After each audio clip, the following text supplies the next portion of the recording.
21শে ফেব্রুয়ারি কেন জানো? না, কি হয়েছিল সেদিন?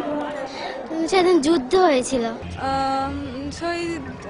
ভালো করে বলতে পারবো না। আমরা সবসময় 21শে ফেব্রুয়ারিতে আসি, সবসময় যে যাদের আত্ম করেছে তাদের জন্য আমরা। কোথায় এবং কি হয়েছিল এই দিনটা? না, সেটা এত সঠিক আমি শিওর বলতে পারবো না। এটা আমাদের অনেক যুদ্ধের পর, আমাদের এই 7 মাস যুদ্ধ করার পর আমরা এই স্বাধীনতা অর্জন করেছি। 21শে ফেব্রুয়ারি? হ্যাঁ, আমরা কি জন্য পালন করি এটা? আমরা আমাদের অনেক বীর মুক্তিযোদ্ধা মারা গেছে এই দিনে, তার জন্য আমরা এই দিনটাকে খুব শোক হিসাবে পালন করি।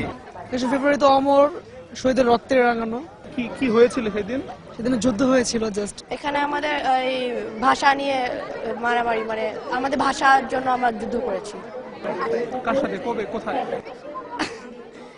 এত ডিটেলস। 21শে ফেব্রুয়ারি কি সেটা জানো? কি এটা? এটা আমাদের সেদিন কি হয়েছিল? সেদিন আমি বলতে পারি না ভাইয়া।